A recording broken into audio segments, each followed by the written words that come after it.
Buenas tardes, perito. ¿Me podría dar su nombre completo, por favor? Buenas tardes, abogada. Octavio Gutiérrez Rivera, Gracias, perito. ¿Me podría decir cuál es su grado académico, por favor? licenciado en Criminología y Criminalística con especialidad en perfil criminal. Gracias, perito. ¿Nos podría decir dónde estudió? La licenciatura la estudié en la Universidad Benito Juárez García y la especialidad en el CLEU. Gracias, perito. ¿Nos podría mencionar, por favor, por qué decidió estudiar eso?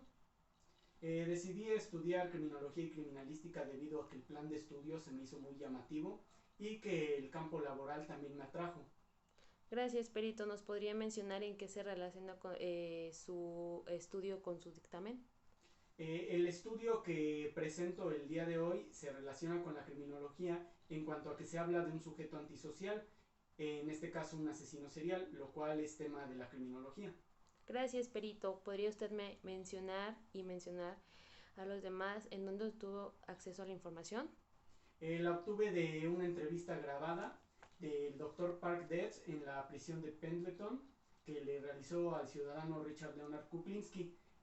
Dicho material es una grabación a la cual tuve acceso por parte del Departamento de Justicia de los Estados Unidos. Gracias, perito. De acuerdo a lo que usted me está diciendo, ¿me podría decir cuál es el planteamiento del problema? Claro que sí. Es elaborar un perfil criminal acerca de Richard Leonard Kuklinski, tomando en cuenta criminogénesis y criminodinámica de las conductas antisociales. Gracias, perito. De acuerdo a lo que usted me acaba de mencionar, ¿por qué utilizó el método deductivo? Utilicé el método deductivo debido a que tuve que tomar en cuenta datos generales sobre asesinos seriales para obtener conclusiones al caso particular de Richard Kuklinski. O sea, está diciendo que tuvo que obtener otra información de otros asesinos para obtener la comparativa con el sujeto de estudio de su dictamen. No, solo se toman en cuenta premisas generales propias de la criminología. Gracias, perito. En esta situación, ¿podría decirme qué es la técnica anamnesis? Esta técnica consiste en obtener los datos más importantes sobre el historial de un sujeto. Ok, pero yo le pregunté qué es la técnica, más no en qué consiste. Bueno, es la técnica documental en la cual obtenemos lo más relevante de un historial. Ok, gracias, perito. ¿Nos podría mencionar entonces en qué, cuál es la comparativa y en qué, eh, se parece la técnica amnesis con el perfil criminal? Se basa en que para elaborar un perfil criminal también tenemos que conocer sobre el historial, lo tenemos que estudiar y tenemos que señalar lo más importante del mismo. Gracias, perito. Y entonces me imagino que usted sabe el nombre del sujeto de estudio, ¿verdad? Así es. ¿Nos los podría mencionar, por favor? Claro que sí, Richard Leonard Kuklinski. ¿Cuáles fueron los tipos de delito que cometió? Homicidios. ¿Cuántos? Se desconoce la cantidad, él asegura que son más de 200, pero registrados son alrededor de 175. Registrados son 175 y él 175. refiere que son 200, pero se desconoce el No número. se han encontrado dichos cadáveres, los cuales él en la entrevista menciona que también los privó de la vida. Sin embargo, estos cuerpos no se han encontrado. Y entonces, ¿cómo nos podría aclarar usted que él está siendo sincero con esa cifra? De acuerdo al lenguaje corporal que presenta él, se puede presumir que no está mintiendo. Sin embargo, es una persona con una personalidad sociopática y tiende a la mentira y a la manipulación. Entonces, no es una información confiable. Simplemente tomamos en cuenta los registrados, que son 170. Gracias, perito.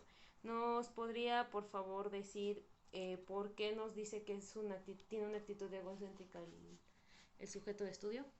Debido a que se muestra con un pensamiento de superioridad ante sus víctimas.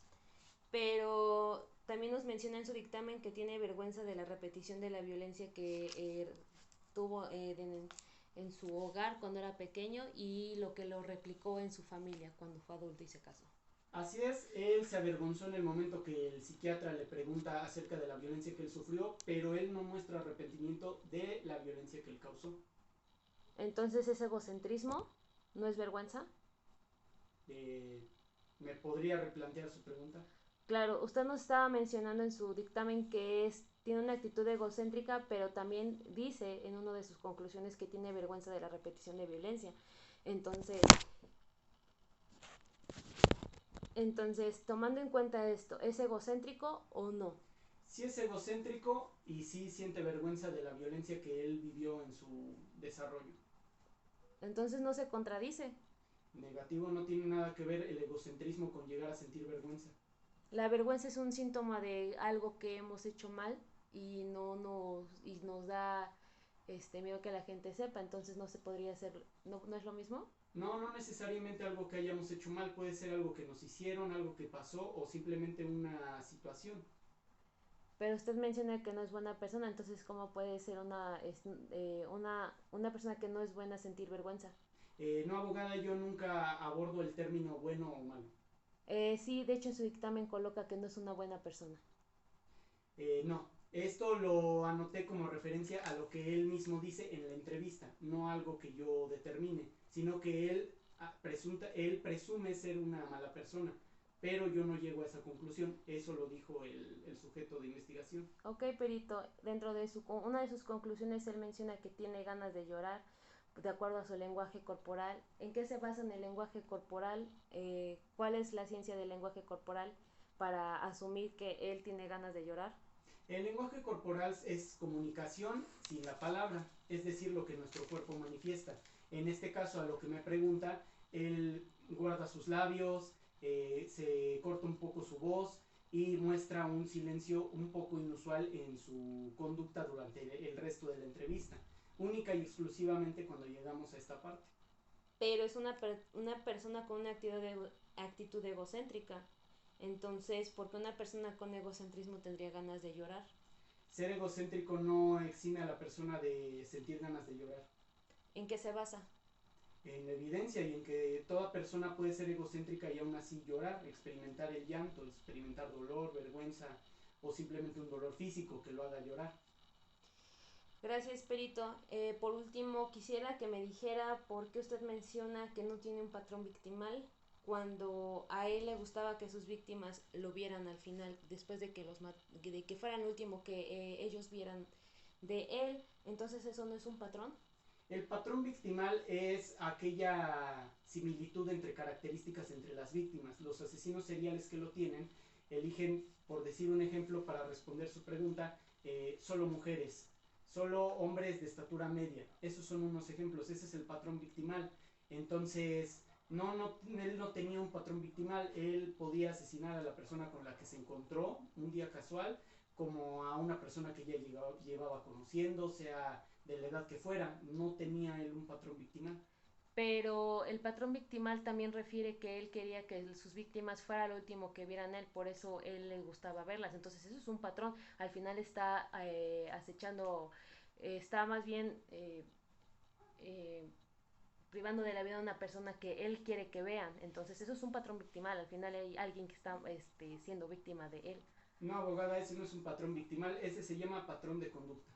Ok, es cuanto su señoría.